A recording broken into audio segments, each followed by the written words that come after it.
talk about Lagos. As they say, this is Lagos, and well, it's a city that almost never sleeps. A lot going on in this commercial capital. So for next few minutes, we'll be talking about the major issues right here in Lagos. We have joining us the Commissioner for Information, Mr. Gbenga Omotosho, who's right with us in our Lagos studio. Good morning, Mr. Omotosho. Good morning. I know that the weekend was filled with a lot, not the weekend, but the past few days rather, so a lot of celebration. Governor Sanwo-Olu's 60th birthday coinciding with his 6th year in office as governor of Lagos State. So maybe we should say congratulations to you and the governor by extension. But let's talk about some of the other issues of governance, right? And I'll start with this controversy. Mr. Peter Obi put up that image and the post about the demolition of his brother's property. You put out a statement saying that LASG or the Lagos State government was not involved. But did you really say that the Lagos State governor or government in this case was involved? Why did you have to put out that rebuttal? Well, first, my reaction was just to keep quiet about that kind of thing. That somebody like Mr. Peter Obi experienced about life, and one of our leaders, and then going on the social media to make that kind of a drama and show of, I do not want to use any word that may be offensive, but it wasn't fair. He should have done some investigation, and then, of course, I also want to blame our people, the journalists. As I usually say, reporting is dying. Everybody is on television, on radio, picking up the microphone and just talking. Nobody is reporting anymore. Reporting is at the heart of journalism. It's been abandoned. Up till now, nobody can tell you, no reporter can tell you that this is exactly what happened. So tomorrow another person will take after Mr. Obi, go on the social media and say his cousin's home has been demolished and all of that. So Lagos State government had to come out to say, we knew nothing about it. Mr. Omotosho, Mr. Peter Obi put out that tweet. Yeah. No journalist, at least on this side, put out the tweet. It was Mr. Peter Obi who went there and then went on X and put out the post on X with images. And again, as I said, did he say particularly that the Lagos State government is the one responsible for the demolition? I just wanted to put it clear. He didn't say that, but the internet hyenas and all manner of jokers on the internet, they descended on Lagos State government thinking that Lagos State government did it. Nobody did any investigation. He himself did no investigation and, just put out that tweet that could set the place on fire. When there is demolition, people just think about Lagos State government. They don't think about any other person coming to do it. They don't think about people fighting over property and going to court. They don't think about people who are maliciously doing things to, upset everybody. So let's set the record straight. What exactly happened, at least from the side of the government, which necessitated you to put out that statement? When we saw it, and we saw the reaction on the internet about people abusing the Lagos government and saying things that are not factual, we had to first of all put out that statement to tell people that we know nothing about it. But as of now, we are investigating what is going on. And what we've been able to find out is what they call a street balance, two fighting. I mean, it's a kind of a litigation over the property. Two people, claiming ownership and all of that. But we are yet to get to the root of the matter. I mean, if I was the person going to talk about it, I would first have gone to, say, lands registry to find out what is going on, who owns this. I will have gone to court. I will have contacted our lawyers, go and find out, is there a litigation on this property? Who demolished it and why?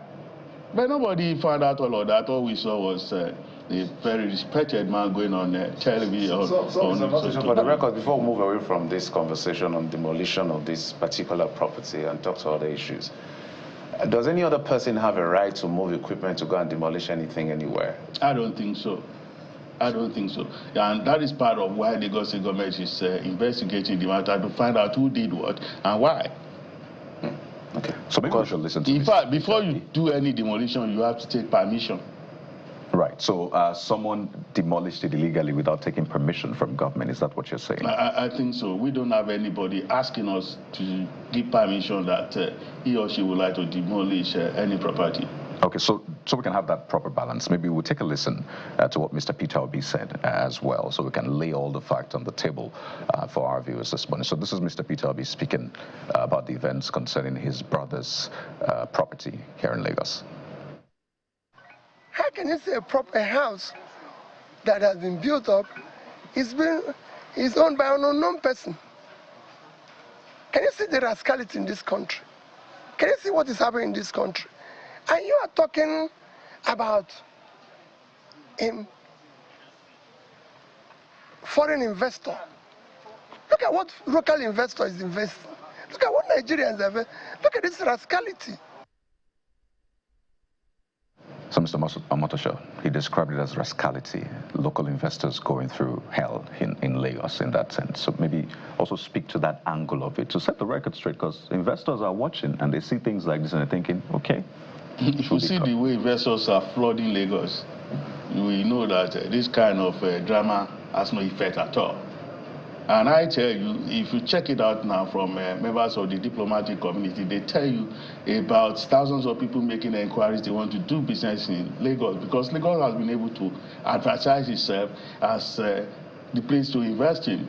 This is Africa's time. And if you consider that looking at the GDP of Lagos, about 66 trillion, you know that Lagos is the place to invest. So people are coming, they are not looking at all of that. Like I said, he didn't accuse Lagos government. But, I mean, he's a popular person. People just picked it up and feel that whoever will go and demolish a property, it should be Lagos State government. So they started lashing Lagos State government. Otherwise, you will have stayed clear of the correlator, but we couldn't do that because we have to show responsibility and to tell people that, hey, we do not know anything about it, so that it can be on record that when it happened, we washed our hands off it because we knew nothing about it. So would you be prosecuting the online hyenas and jokers on the internet who started abusing Lagos State government? They didn't go back to watch what you have just shown us to know that the man actually did not accuse Lagos State government of doing it. They started harassing Lagos State government and hammering us. It comes to the heat. I'm sure the Lagos State government is familiar with the heat, but we understand perfectly what you're saying. And we seem to also have taken some of the heat as well. You're blamed journalists for not going after the story and finding out exactly what happened. Honestly, everybody is just trying to make comments. Nobody is trying to find out the facts. But journalists are not responsible for the backlash the Lagos State government got online. But maybe we can provide clarity to that. Because everybody has their entitlements to free speech. And perhaps government should not also be, working to stifle free speech as well. I wonder what your thoughts are on this. What I'm saying is that no government, especially Lagos government, will ever work to stifle free speech. We are advocates of free speech. We are products of a free speech because of our progressive background. But what I'm saying is that in my days, immediately Mr. Obi spoke, a reporter would have gotten all the story to find out who did this, who did what, and why. What happened? Up till now, how many hours, how many days after, nobody knows. The government is still investigating. Even you, government, able to get who did it. Because even if I have the details, I will not be telling you. So you have to. It's not my duty to come and be telling you. I'm telling you, especially the platform on which the matter arose.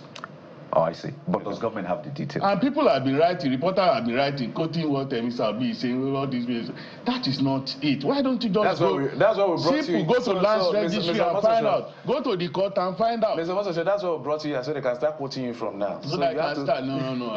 I mean, people should do their job. Go and find out our facts and figures. We are doing our job, actually, Mr. Motosho. So let's move on to a few other things. Besides the issue of demolition, remember the last time we had this.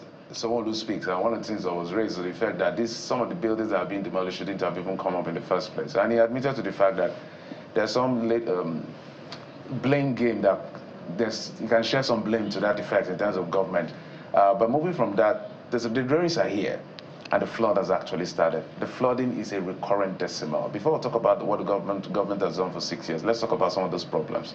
The other day I was driving in a place somewhere around Berger. I've never seen flood in that area before. I saw flood. What exactly is going on with the flooding system and its management in Lagos? Because it looks like there's a shared responsibility across board. Yeah, thank you so much. First, The thing to understand is that flooding is a natural phenomenon, and it's a global phenomenon too. I was watching television, your own station, last night, and I was in a story about China, people dying in floods and all of that. Thank God we have never experienced that kind of tragedy here in Lagos, and well, by the grace of God, we are not going to. And by the fact that the government really prepared for flooding this year, because the weatherman has warned us that the rains this year will be more brutal than it used to be, and that we all should prepare. So Lagos State government has mounted advocacy, telling people what to do and what not to do, and then we have tried as much as possible to ensure that all our drains are cleared, and the ones that are not yet cleared, they are being cleared as I speak with you now. New contracts have been awarded, and people are working on how to expand some of the facilities that we have, so that we do not experience the kind of thing going on in Asia and some other parts of the world now. So I assure you that with advocacy and then with the practical engagement of our people and contractors who are working on drainage projects, we are not going to have any problem in Lagos. If you have the kind of thing that you spoke of, I assure you it's just a flash flood, because we have already been warned that the rains will be heavier this year. And if you have that kind of flood, it's just calm down. In about 1 hour, 2 hours, it will go away. If we also have young people who are going around, gangs who are fixing drainage channels. If you have the kind of flood that you are talking about, and it's part of where the drainage channel covers, people will go out there and see that it is opened up, so that in a matter of 1 hour, 2 hours, the water will free. No, there are places in Lagos, I think there was the Ikorodu Road, some minimal rain and you see flood. We understand flash floods. We understand that when it's heavy, the rains can be quite, the flood can be quite disturbing. But where you have minimal rain and you see flood, that is a concern we're raising. So, for instance, some part of Ikorodu Road, which is where I'm speaking to specifically, and what Lagos is doing to address it. Well, it all depends on what we are talking about when we talk about minimal rain. I mean, at times in Lagos, you see that the rain falls in 30 minutes, and then the whole place is as water. Don't forget, Lagos is under the sea level. So for us to have been able to keep it this way, people not dying, people not losing their property, I mean, I think the government deserves some kudos. But that is not even the case.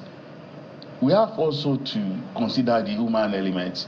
If you have drains all over the place, why should the drains be blocked? It's blocked. They are blocked because of the human element. People go out there and take their refuse from their homes, bring out onto the roads and pour into these drains. And when you do that kind of thing, there is no way you will not experience the kind of thing you saw in Ikorodu Road. But it's not all over Ikorodu Road that you have that kind of thing. So there are places where the drains may be blocked. So the simple thing to do is to open up such places. If you find such places, and I send out a picture, we open up such places and see that the water is free. All right, let's talk about the state government's intervention in the area of the high cost of living. And last year, Governor Sanwo-Olu had promised an intervention in all the local government areas, such that there will be a partnership with local restaurants for the provision of food. But we haven't seen that come to light. Food for, I think, 1,500 youths daily. What is the government doing about that? And is it going to happen in the near future? Or are there other forms of intervention in the area of, reducing the cost of living, on the impact of the cost of living on Nigerians in Lagos? Thank you so much. Well, I know the program that you are talking about. At a point, the government felt, after consultations with the people, that it would not be right for us to line up Lagosians every day and ask them to be collecting food 1,000 naira. So what we decided to do at that time was to step up Ojeko, where you had markets coming up in all the local governments every Sunday, and people going there to buy a 25% reduction. And we also built the kind of food and hub that you saw in Mushi. Some of them are going to be commissioned any moment from now. And if you go to that place to buy food stuff, or fruits or vegetables or anything, the government is paying about 25% of the cost of whatever you are buying. So these are some of the things that we are doing for us to be able to fight the kind of poverty that you spoke about. There's one thing I usually talk about, that Lagos is a victim of its own success. People are coming in their thousands every day, and we are saying that we do not have the power to stop them from coming in. All that we want them to do is just to take the Lagos resident card so that we can have their data, so that we can be able to plan for them. In a situation where all manner of people just come in every time, and there is no way you can ask people to line up and be taking food 1,000 naira. You are going to have anarchy, you are going to have problems, and it's going to cause another thing. So what we've been able to do is to help households, and thousands of them have been helped, families, to purchase food at affordable prices. People have been able to go to all those Sunday markets, and then now all of the people who sold at that time, they are no longer part of those who inflated prices and made food purchasing markets a problem for our people. So things are not as tough as they used to be, but we are also thinking of creative ways, more creative ways of helping our people. So we are investing money in agriculture. We are building a food and logistics hub in K2 in Ekpe. That is the kind of, God forbid, should there be famine in Lagos, drought in Lagos, or any problem. And it's the kind of place where at least 5 million people can feed for about 3 months. And then by the time we finish, the first phase is almost completed. Now it's 99% completed. Now we'll be commissioned any moment from now. We can, if food prices are high, we can take food from the place to depress the price in markets.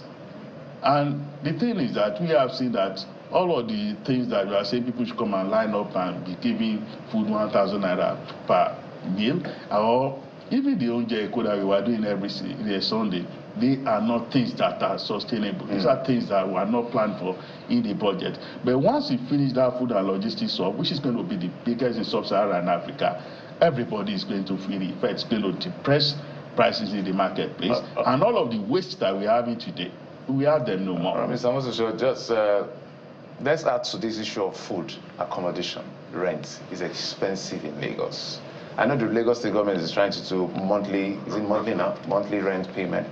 But that doesn't take away the fact that rent is expensive in Lagos. What is government doing? Because now there's even a young man, this Kotiguma, that talks about luxury, people building substandard and calling it luxury. But generally for the average person, everything is literally expensive when it comes to rent. What is government doing about it besides saying people should pay rent monthly? Thank you so much. Well, if we talk about the housing crisis in Lagos, it's not something that is different from what you have in other mega cities of the world, in Chicago, in New York, and so many other places, Los Angeles.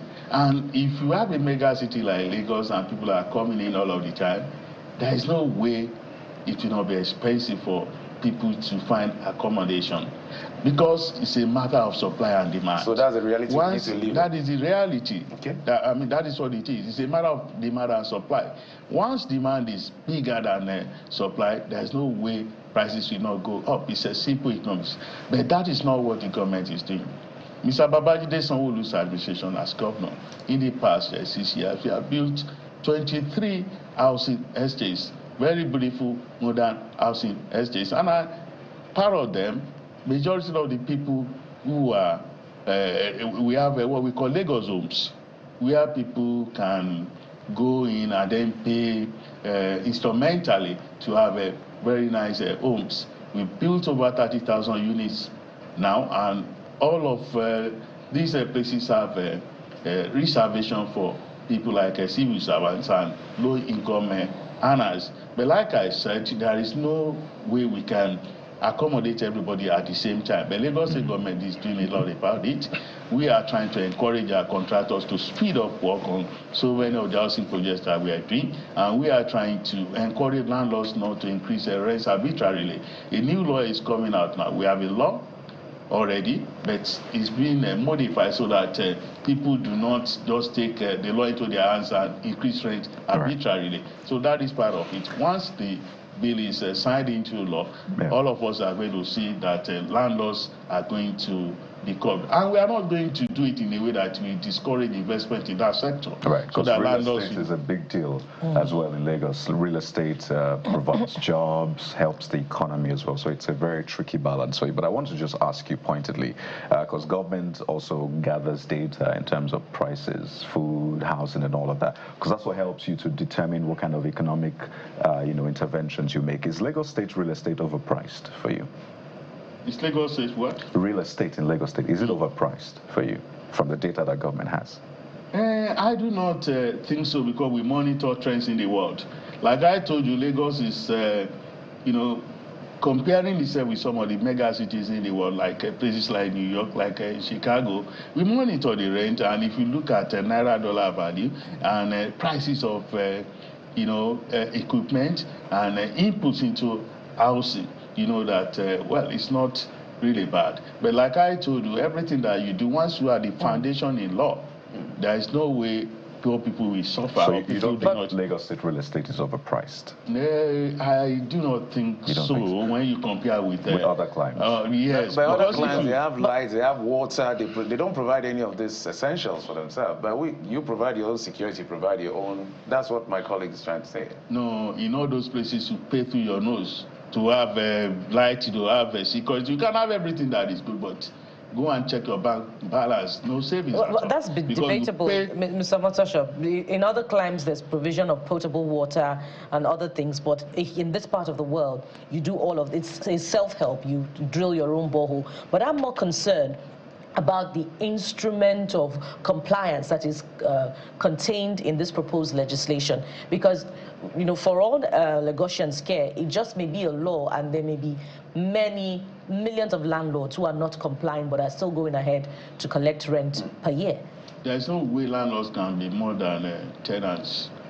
If all of us agree to follow the rule of law and to escalate matters to appropriate quarters, landlords will fall in line. That is it, because Lagos government is not going to do something that will make people suffer, or that will deprive the landlords of, the kind of income that they should get on their returns they should get on their investment. But that does not mean that we should look at everything as a matter of naira and kobo or rice and beans and all of that. No, it has to. We have to be realistic, pragmatic about it. So that people don't suffer, and at the same time, investors are not pushed away. Once we are trying as much as possible to bring in the private sector to housing estates that are big, that are massive, that are low income, and so many of them are signing up to the kind of program that the government has proposed. We are going after them specifically, inviting them to come and build mass housing in Lagos, and we are getting very good returns. Mr. Motosho, there's always a lot to talk about when we have you and Lagos State on the show, but we have to anchor at this point two things. One, I hope as we're comparing the rents, we're also comparing the salaries, the minimum wage in Lagos with other climes, so it also measures the amenities as well. On the one hand. Secondly, we hope that you can give us updates on Mr. Peter Obi's brother's property when the Lagos State government finds out who's responsible and what is being done. Is that something you're able to provide to us maybe today? Yeah, I'll check. Okay. When I get to the office today, I will check. Because we're coming to you for verified information. I'll check. Naturally. We'll always reach out to you. Absolutely. We have to thank you so much, Mr. Gbenga Omotosho, Commissioner for Information, Lagos State. Thank you so much for your time, and wish you the very best. Thank you. We'll take a quick break now, and when we return, there is more for you on the show, so please stay with us.